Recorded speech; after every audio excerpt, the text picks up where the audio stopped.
Jonathan Pogash is the cocktail guru, a mixologist and hospitality expert. See? You know big words. Dude, I'm the cocktail guru. Cheers. Jeffrey's his dad, a wine and spirits author, historian, and consultant. Oh, I do my homework. With decades of experience, they're always looking for the next big thing. Join this father and son duo for a few laughs as they explore the hottest trends in hospitality with the service industry's leading trailblazers and tastemakers. Welcome to the Cocktail Guru Podcast. Well, Dad, this is our first recorded episode after the new year, so I'm glad to see you, and I want to say Happy New Year. Happy New Year, Jonathan. Thank you very much. It's our first recording since our live direct recordings in Los Angeles. In LA. That's right. What did you more specifically Hollywood. Did you and Mom stay up to watch the ball drop? Do you do that anymore? No. No. We never do. Okay. Were you? Did you have dinner at 4:30, and then did you sit on the couch until about 7:30, and then go to sleep? Well, that's what your mother did, but I stayed up a bit later than that until around 9 or 9:30, 10 o'clock. Then I went to sleep. Well, as you know, we did a family trip with Megan and the kids and my in-laws to Puerto Rico. You were leading the tiki lifestyle. We sure were. Yeah, you were jealous. You went to the proverbial desert island. We did go to the proverbial desert island. It was great. It was a lot of fun. And there were tons of fireworks past midnight because our Airbnb was in this little neighborhood, and it was just like clack, clack, clack, clack all over the place. It sounded like we were in the middle of a war zone. But it was a great time, and you'll have to come with us to Puerto Rico next time. I would love to. How were the pina coladas? Yeah, that's basically all I drank were pina coladas. Sure. And they used, actually, a couple of the places used one of our partners, Monin. You know, they used the Monin pina colada mix, which was really delicious. Sure. Anyway, so we have a guest. Yes, we do. Yes, we do. And you have a drink. In honor of our guest, yes. It's nothing that directly relates to our guest, but I'm sure she enjoys this drink as much as I do. I decided to make myself a Manhattan today. Love Manhattans. Cheers, everyone. Cheers. And the reason, may I just say one more thing? The reason I did that is because I was reminiscing, and I was looking through some storage files of mine, looking for something relating to this podcast, which I did not find. But I did find something really interesting, and that's this bar menu from the old Oak Room bar at the Plaza Hotel, a place that I frequented quite often. And it reminded me of the event that we did in 2003. That was, you were a youngster at that point. This Jerry Thomas tribute, which we did in the Oak Room at the Plaza, both of which are closed now since 2011. That's the Oak right. Room bar. So I'm glad I have this bit of nostalgia here to look at from time to time. That's good. So well, let's bring our guest on, Dad. I would love to. She is one of the icons of the public relations industry. She founded Bayer Public Relations in 2003. We have known her for quite a while, and we see each other every once in a while at various industry activities. She also has a podcast of her own. She's host and producer of All in the Industry podcast, which I believe was started in 2014. That is like an OG of podcasting right there. She's also the former president of the New York Women's Culinary Alliance. She is a member of Les Dames d'Escoffier. She's a contributing writer for Fathom, Tasting Table, Thrillist. She originally started her career at one of several places, Charlie Trotter's in Chicago. We'll talk a little bit about that. She does have a book out called Chefwise, Life Lessons from Leading Chefs Around the World. We are very thankful to have Shari Bayer as our guest. Hello, Shari. Yay. Hi. Hello, Shari. Thank you for joining us today. This is fantastic. I've been listening to your podcast, by the way. It's Thank really, you. Well, really thank you for good. having me, and thank you for listening. I hope you've been enjoying it.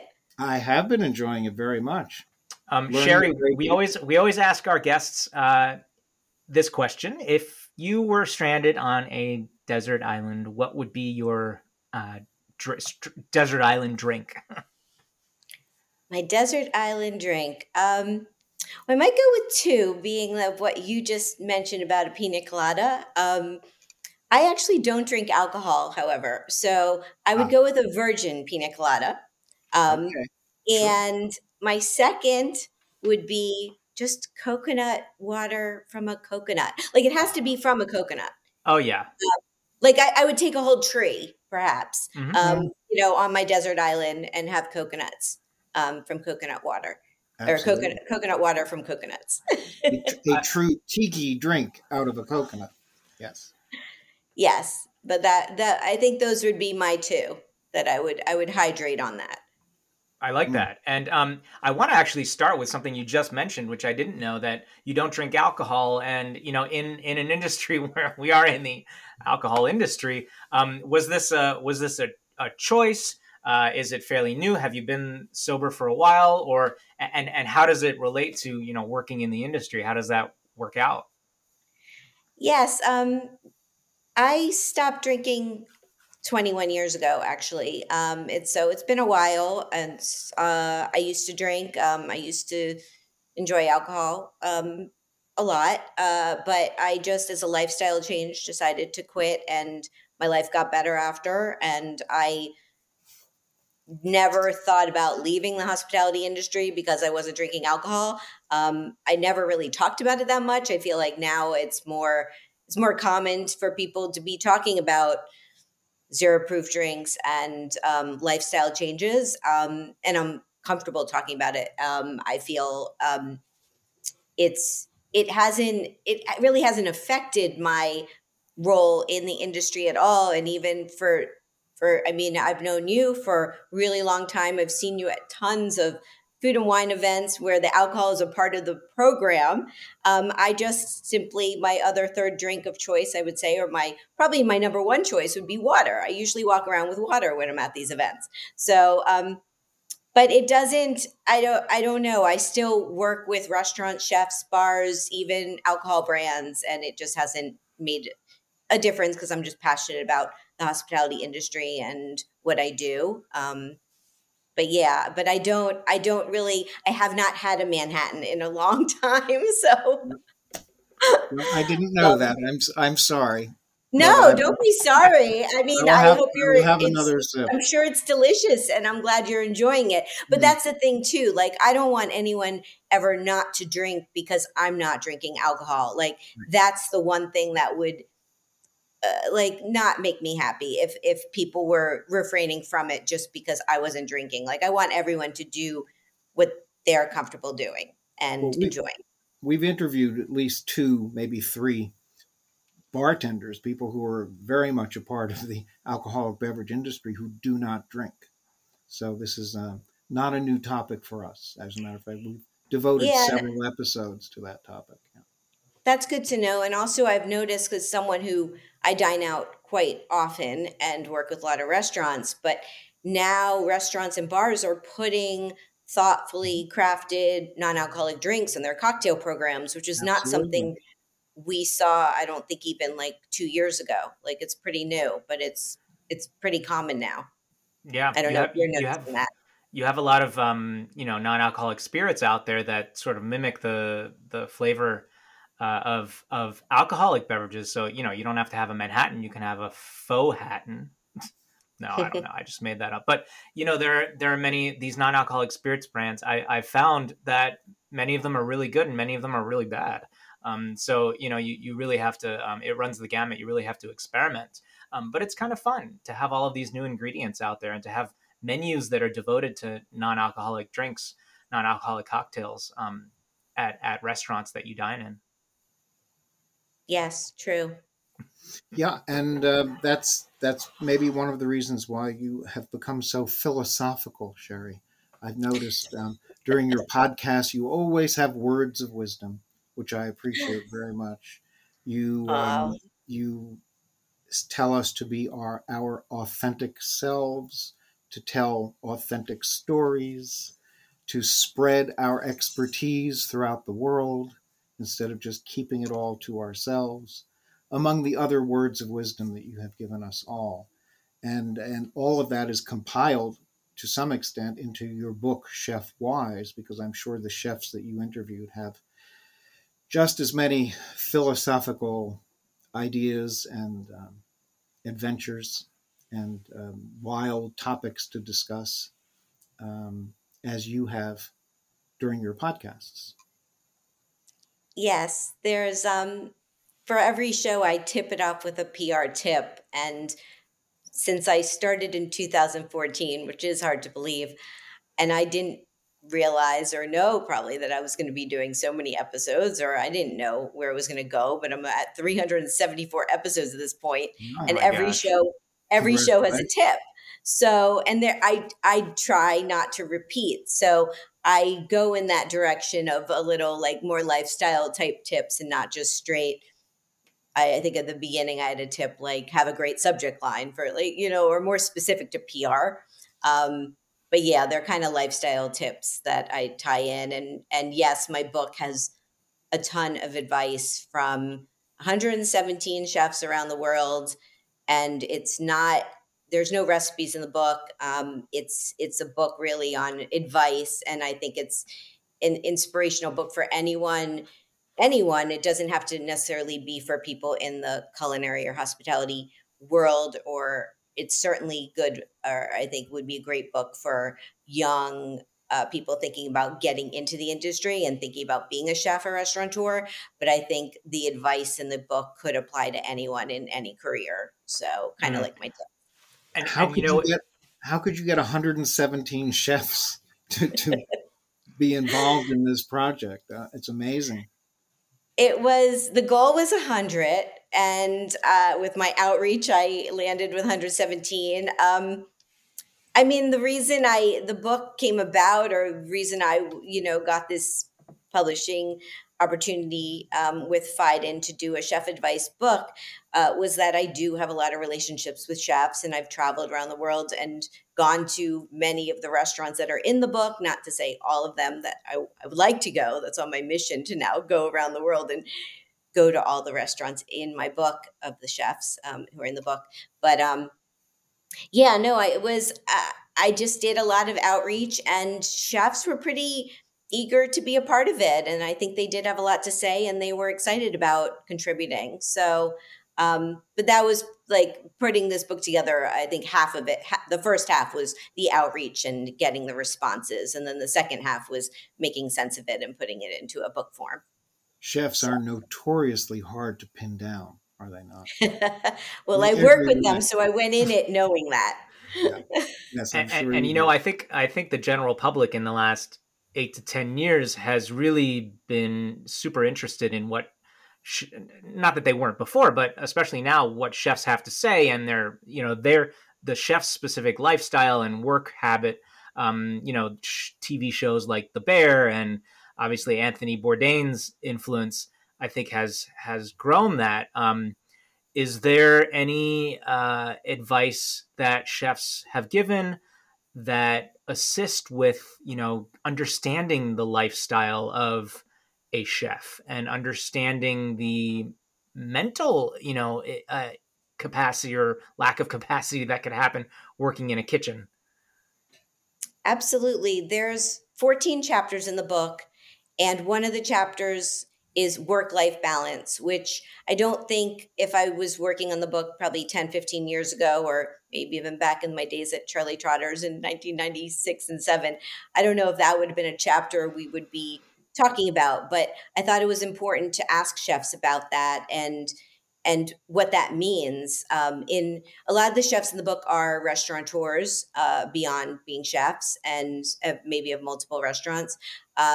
So they do talk about that. And other chapters are on team, on business, on philosophy, there's a cooking chapter, there's a PR or communications chapter, chapter on future, a chapter on technology. So I tried to touch into all of the aspects of what it takes to be a chef beyond just cooking amazing food, which nowadays I mean, chefs have become these, rock stars, and these many are expected to do PR or do social media and to like be out there as spokespeople beyond just being in the kitchen. So we tried to touch on all those topics. And I think there was one thing that I found which was really nice with working on the book, or comforting in a sense, is that I was talking to chefs from Dubai to Copenhagen to New York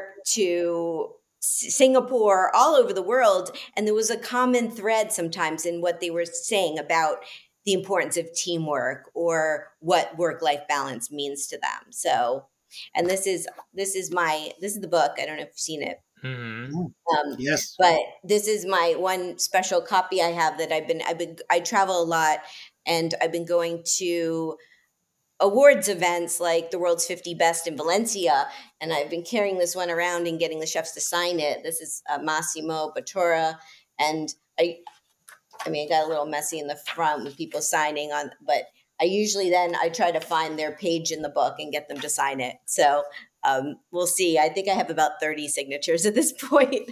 And thanks to your podcast, I now know you'll have the opportunity to do more of that chef searching in Las Vegas in June. Yes, yes.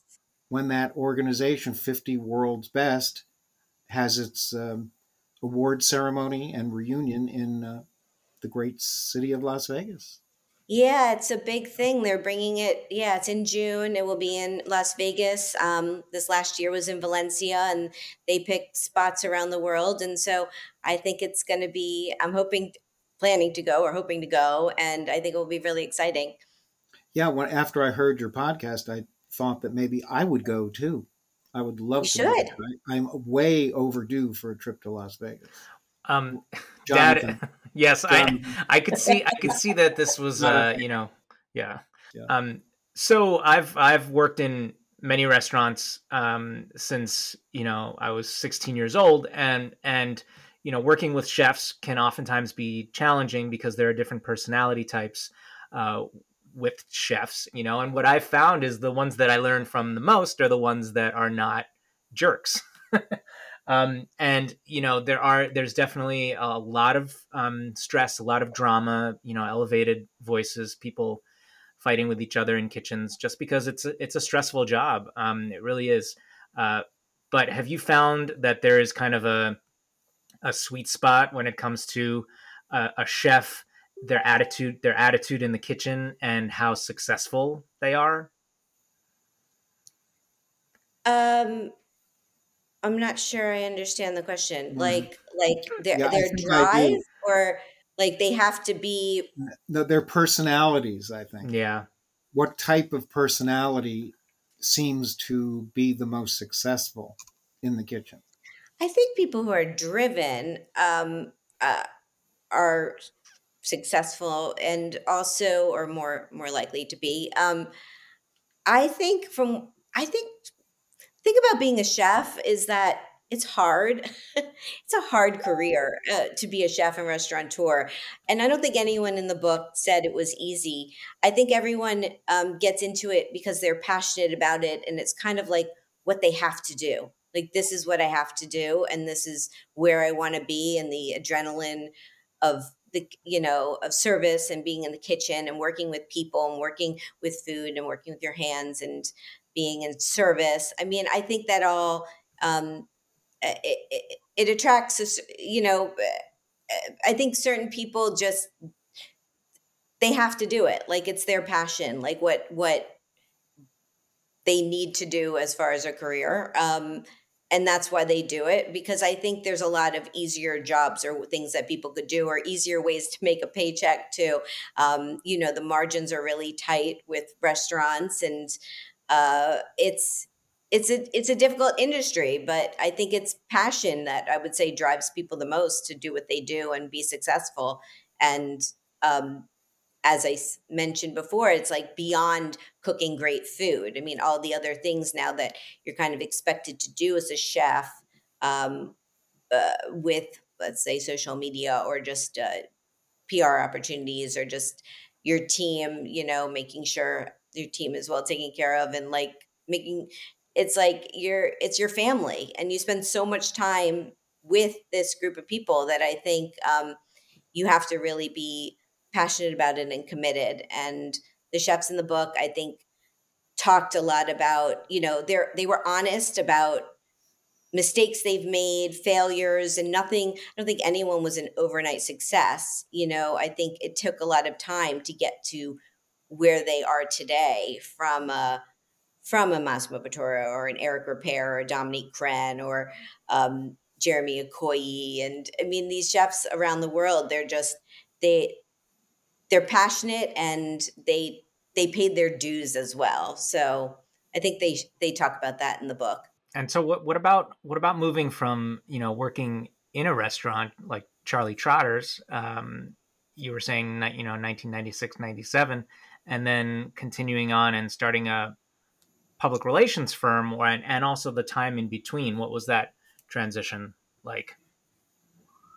So my whole career has been kind of accidental in a sense. Like, I mean, talk about passion. I'm definitely passionate about what I do. And I've just always been attracted to the culinary industry and restaurants in particular. So after college, I went to University of Michigan. I moved to Chicago, and I worked in restaurants. And on the high end, I was a server at Charlie Trotter's. And I went to cooking school when I lived in Chicago too. I did a 6-month program. I had moments where I thought I wanted to be a chef. And then I wasn't exactly sure still, like, my exact calling, or like what was the perfect career for me. So I moved to New York in 1998, and then I dabbled in a few things, like food styling and recipe testing. And then I ended up at a PR firm. This is going back to 2000, 2001, that mostly did restaurant PR and a lot of high profile accounts and openings in New York. Like, we worked with Bobby Flay and Todd English, and opened Tao and Sushi Samba and all these. I kind of had this aha moment of like, oh, maybe this is what I can do with my career. So I learned PR from on the job. I never studied it. And I've just found that it was a great fit for me as someone who loved restaurants in the industry, but didn't necessarily know if I wanted to be the one cooking or managing or serving. So I started my own PR company in 2003, and I've been at it since. So I'm like 20 years. I can't believe I've been doing PR for restaurants, primarily in New York, and all different types of restaurants, from more fast casual places to fine dining to family run to, like, one of my current clients is the Central Park Boathouse, which I'm excited about, and they're getting ready to open their restaurant. So Right. Well, that's very exciting, because they closed and it was unsure of whether it was going to reopen, right? Yeah, well, there's a new ownership now, and there's a lot of, eyes on it, because it is an iconic restaurant that's part of Central Park. But yeah, it's been a great account for me to be working on and working with the people. Legends Hospitality is managing it now. And yeah, it's I think the thing with PR is that there's a certain, I guess you say, formula in a sense of doing like a new restaurant opening, or you kind of, and it's about media relations and communication and context. But it's every client I have is different and has their own story to tell, and that's, I think, what keeps me motivated, or like it's never the same, and it's exciting in that way. So I'm excited to be working with them. Every day is different and new and exciting in the world of PR. I know. True. Yeah. That's what Dad was doing. Well, Oh, my really? entire life, that's what I've been doing for the last 50 I didn't know years. that. Yes. It's a long and sordid history. First, representing all the wine producers in the region of Alsace in northeastern France for 19 years or so. and then around 18 years with Shefflin and Somerset / Moet Hennessy USA as their director of communications. Amazing. So, yep. So That's Dad's resume. Dad's resume. We share that occupation somewhat. I love it. Yeah. And podcasting is a very interesting form of communication and art, I guess, media art. And really, my dad and I started doing it because, during the pandemic, we didn't get to see each other. So we got to, see each other. And also Dad wanted to document personalities in the industry, and, chefs and bartenders and PR folks and hospitality and entertainment industry people. So that was our impetus, but your impetus for starting the All in the Industry podcast, how did that come about? And it was so early in podcasting, I feel like. I mean, I'm sure there were other podcasts at that time, but really the podcast industry has blown up. Yes, true. I came up with the idea for my show. I was at the 10-year mark with my PR company, and I was sort of thinking what else or what should I be doing now, not thinking I would stop doing PR. And I realized I just knew a lot of people in the industry from going to tons of events and working with different restaurants and clients over the years. And they were people who did different things than what I did, whether they designed the restaurants or they did the cocktail programs or they did, the technology or, built websites for restaurants. And I sort of had this idea of like, oh, well, maybe I could do a show about them, behind the scenes talent and hospitality, and tell their story. Because most people are telling the stories of the chefs or the restaurateurs or, the front of the house people, the main people, but not the behind the scenes people.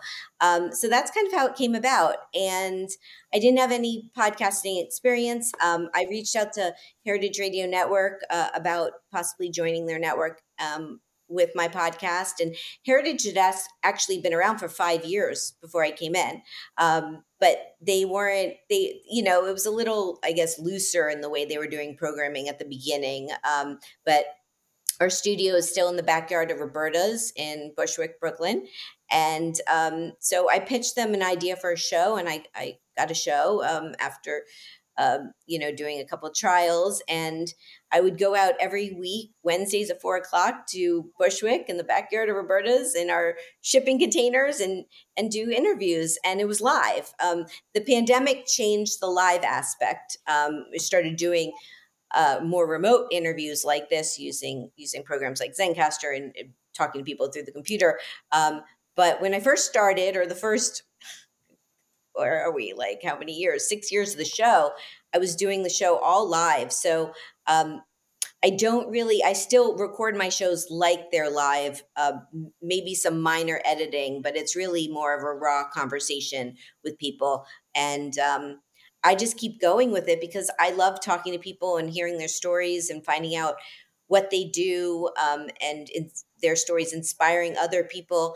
And there's just so many more people, even though I've done so many shows, I'm always like, oh, I need to have them on. Like there's just, there's great people in our hospitality industry that do amazing things. So I just love doing it. So that's how it came about. That's great. And you are one of those great people in the hospitality industry, Shari. Wow, and thank you. we've really, really enjoyed this conversation. I always wish that we could, chat more with our guests. But thank you so very much for joining us on the Cocktail Guru podcast. We'll probably need a part 2. Thank you so much. I really appreciate it. And congratulations to both of you on all of your success and putting this show together, and that I think it's a very cool dynamic you have as a son and father team. And it's great. So I feel very lucky to be a part of your show. So thank you for having me. That's very thanks. good. Thank you, Sharon. Thanks. We Cheers. loved having you and speaking with you. So good luck. Continued good luck. Same to you. Great success with the book too. Chefwise. Thank you.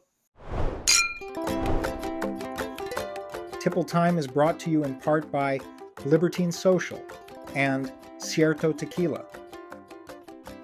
All right, I'm so excited to be here with Mr. Tony Abou-Ghanem at Libertine Social at Mandalay Bay Resort and Casino. Oh my gosh, Tony, what a space. Thank you so much, Jonathan.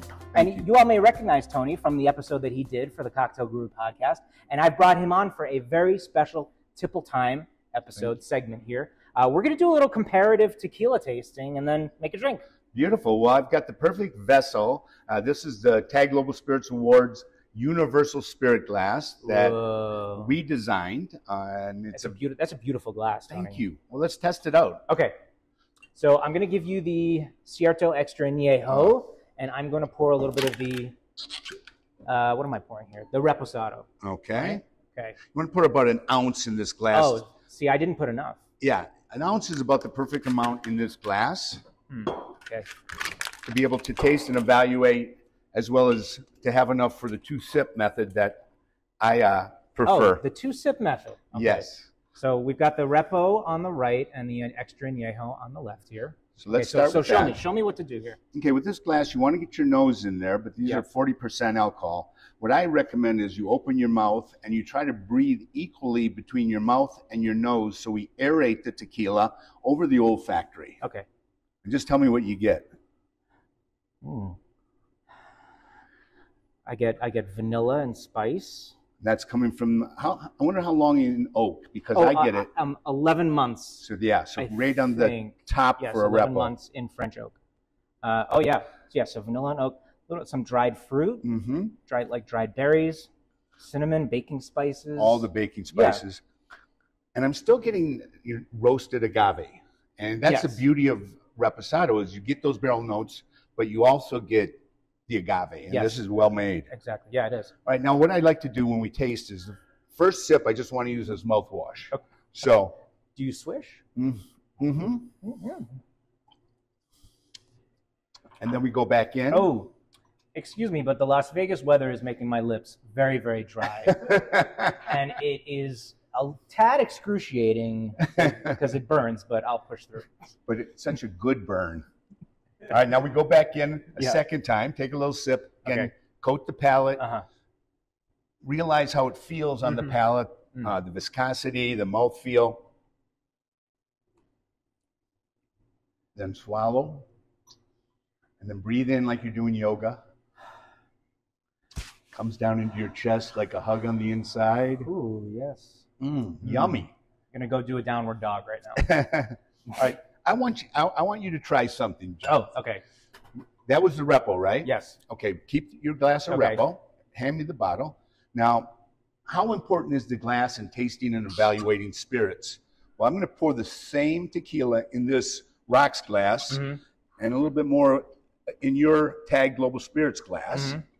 And just nose the two of them. Okay. And you tell me.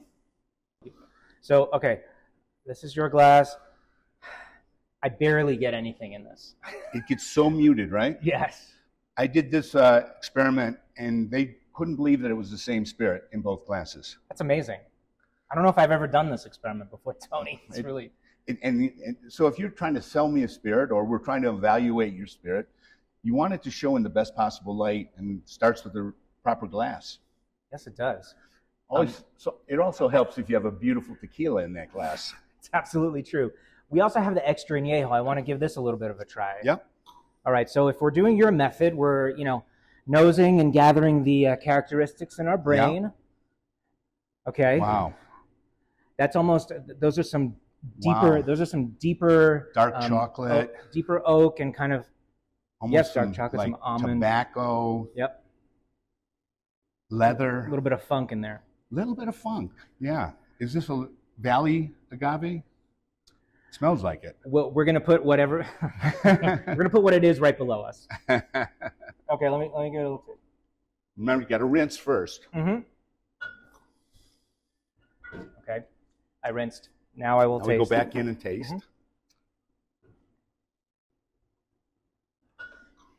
Oh yeah. I mean, I could see myself out on the porch having a sip of this, smoking a cigar. Absolutely. Right? I think a cigar with this after dinner in lieu of maybe a brandy or a scotch. Oh, and the finish on it is just so long It's and really luscious. nice. Full-bodied, full mouthfeel.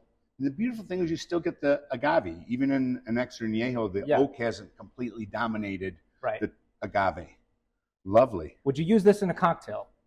Well, maybe not the extra añejo. Okay. I might, you know, I mean, if I was doing like this super uber luxury event or working at a luxury bar, I might do a cocktail using the extra añejo and just charge a little bit more. And I would agree with you, Jonathan. And I think you kind of have to identify the cocktail. Yeah.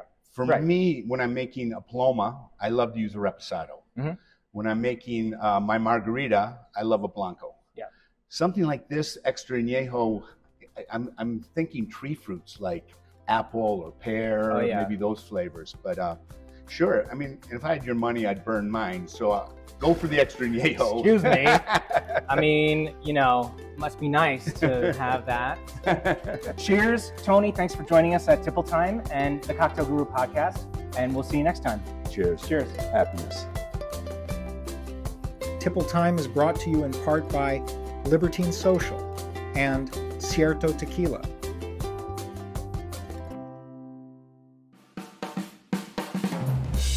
That does it for today's show. If you enjoy what we do, please rate, review, and subscribe to the podcast. To watch or listen to today's episode or to see the show notes, visit thecocktailgurupodcast.com. You can also follow us on Facebook, YouTube, X, Instagram, or TikTok. The Cocktail Guru podcast is produced by First Reel Entertainment and can be seen on EatsDrinksTV.com, Spotify, and Zencaster, or heard on Apple, Google, Amazon, or wherever you listen to your favorite shows. Travel arrangements provided in part by Zell Travel.